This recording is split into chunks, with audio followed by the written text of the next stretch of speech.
नमस्कार दोस्तों, study with Dev channel में आपका स्वागत है। दोस्तों, पिछली वीडियो में हमने भू स्थिर उपग्रह पे चर्चा किया। अब देखते हैं दोस्तों, प्रक्षेपण यान या प्रौद्योगिकी। प्रक्षेपण यान प्रौद्योगिकी की बात की जाए तो यह दो प्रकार की होती है, पीएसएलवी और जीएसएलवी। पीएसएलवी का मतलब है polar satellite launch vehicle. Polar satellite launch vehicle PSLV का संक्षिप्त रूप है। जीएसएलवी मतलब जियो स्नाइक्रोन जो होता है दोस्तों, यस से यही मतलब है, जियो साइनक्रोनस लॉन्च व्हीकल। जैसे इसका है पोलर सैटेलाइट लॉन्च व्हीकल, लेकिन इसका एलवी से तो लॉन्च व्हीकल होता, लेकिन जी से है जियो, यस से सैटेलाइट नहीं, साइनक्रोनस लॉन्च व्हीकल होता है इसका संक्षिप्त रूप जीएसएलवी का दोस्तों। तो प्रक्षेपण यानों में सबसे महत्वपूर्ण इनमें जलाने वाले ईंधन है। प्रक्षेपण यानों में सबसे महत्वपूर्ण इनमें जलाने वाले ईंधन हैं। इन ईंधनों को प्रणोदक कहा जाता है। ईंधनों को प्रणोदक कहा जाता है। प्रणोदक तीन प्रकार के होते हैं। प्रणोदक दोस्तों हमने आपको बताया, जो प्रणोदक हैं यह तीन प्रकार के होते हैं। प्रणोदक तीन प्रकार के होते हैं। पहला ठोस प्रणोदक, द्रव प्रणोदक और क्रायोजेनिक प्रणोदक। ठोस प्रणोदक की बात की जाए, ठोस प्रणोदक पे जो ठोस प्रणोदक, ये प्रणोदक ठोस वाले बहुत तेज जलते हैं, लेकिन इन प्रणोदकों को इस्तेमाल करने वाले इंजनों को नियंत्रित नहीं किया जा सकता। अगला है द्रव प्रणोदक, इनका प्रयोग करने वाले इंजनों को नियंत्रित किया जा सकता है। तीसरा है क्रायोजेनिक प्रणोदक। इसमें क्रायोजेनिक का अर्थ है कि निम्न ताप अर्थात अति निम्न ताप पर जलने वाले प्रणोदकों को ही क्रायोजेनिक प्रणोदक कहा जाता है। क्रायोजेनिक प्रणोदकों के रूप में, क्रायोजेनिक प्रणोदकों के रूप में द्रव हाइड्रोजन और द्रव ऑक्सीजन का प्रयोग किया जाता है। द्रव ऑक्सीजन मतलब द्रव हाइड्रोजन और द्रव ऑक्सीजन का प्रयोग किया जाता है, लेकिन हाइड्रोजन को द्रवित करने के लिए -250 डिग्री सेल्सियस, जबकि ऑक्सीजन को द्रवित करने के लिए -183 डिग्री सेल्सियस ताप की आवश्यकता होती है। लेकिन सवाल यह है कि इतने निम्न ताप पर ये ईंधन कैसे जलेंगे। तो इन्हें जलाने के लिए ऑक्सीडाइजर के रूप में हाइड्रोजन पराक्साइड और हाइड्रोजन टेट्राक्लोराइड का प्रयोग किया जाता है। क्रायोजेनिक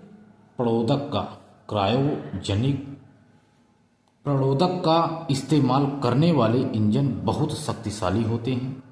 ऐसे इंजनों को जीएसएलवी रॉकेट में लगाया जाता है, क्योंकि जब रॉकेट पृथ्वी की वायुमंडल को पार करता है तो उसे अतिरिक्त उछाल देने की जरूरत होती है।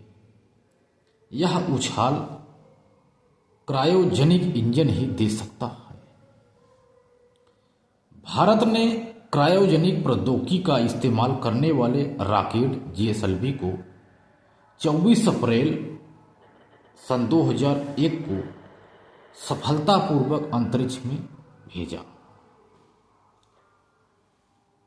एक प्रश्न है, क्रायोजेनिक प्रौद्योगिकी का इस्तेमाल किया जाता है, कहाँ किया जाता है दोस्तों?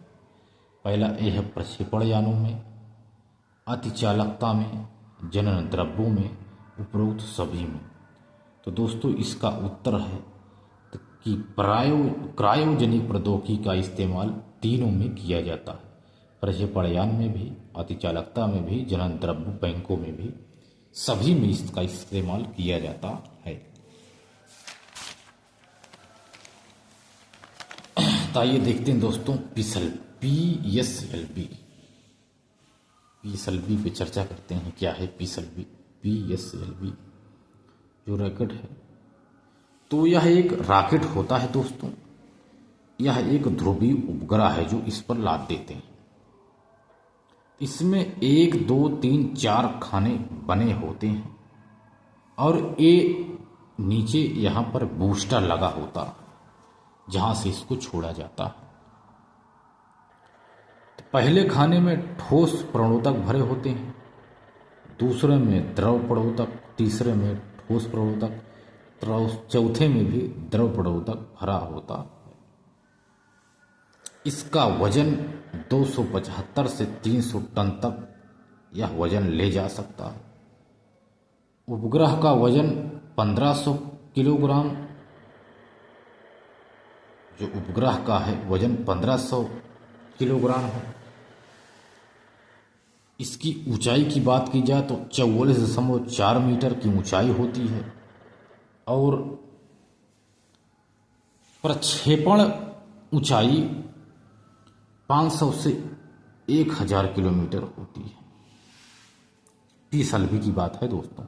GSLV तो 36,000 किलोमीटर ले जाता।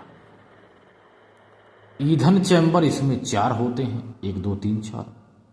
प्रक्षेपण स्थल सतीश धवन श्रीहरिकोटा से किया जाता। इसमें लगभग कुल उड़ानें काफ़ी हो चुकी हैं, 46 नहीं ज़्यादा हो गई हैं। आप करंट में अपडेट कर लेना इसको कितनी हुई है कुल उड़ानें PSLV की। लेकिन सफल 43 उड़ानें हुई हैं। पहली उड़ान 1993 में हुई। तो दोस्तों आपको कमेंट बॉक्स में बताना है कि कुल उड़ानें PSLV की कितनी हुई हैं और उसमें से सफल उड़ानें कितनी हैं। आपको इसका जवाब कमेंट बॉक्स में देना है दोस्तों। यदि आप सीरियस पढ़ाई कर रहे हैं तो इसका जवाब दोस्त जरूर देना। भारत में प्रक्षेपण यानों के विकास के क्रम में सबसे पहले SLV प्रक्षेपण यान का विकास किया गया। रोहिणी सीरीज की उपग्रहों को इसी ने स्थापित किया था। उसके बाद SRO SS श्रेणी के उपग्रहों को स्थापित या छोड़ने के लिए ASLV का विकास किया गया। इसके बाद IRS श्रेणी के उपग्रहों को छोड़ने के लिए 1993 में PSLV का विकास किया गया। आज PSLV भारत का गर्व बन चुका है, क्योंकि PSLV C11 ने अक्टूबर सन 2008 में चंद्रयान फर्स्ट को चंद्रमा पर पहुंचाकर यह सिद्ध कर दिया कि अब चंदा मामा दूर नहीं रहे, अब चंद्रमा दूर नहीं रहे। PSLV C25 ने सितंबर सन 2014 में मंगलयान को मंगल पर पहुंचाकर यह सिद्ध कर दिया कि अब भारत का कोई अमंगल नहीं कर सकता, यानी मंगल ग्रह पर भी पहुंच गए। PSLV C37 ने 104 उपग्रहों को एक साथ अंतरिक्ष में प्रक्षेपित करके यह सिद्ध कर दिया कि अंतरिक्ष क्षेत्र का अगला सिकंदर भारत ही होगा। इन उपग्रहों में 101 उपग्रह विदेशी उपग्रह हैं। इस तरह भारत ने PSLV के माध्यम से अंतरिक्ष व्यापार में अपनी दस्तक दे दी है। PSLV C44 ने कलाम सेट V2 को सफलतापूर्वक स्थापित करके अपनी नई भूमिका में प्रवेश कर लिया। यह विद्यार्थियों के द्वारा बनाया गया उपग्रह है। इससे विद्यार्थियों में अंतरिक्ष जागरूकता बढ़ेगी। ये PSLV है दोस्तों। तो दोस्तों मिलते हैं और एक बेहतरीन क्लास में, तब तक के लिए धन्यवाद।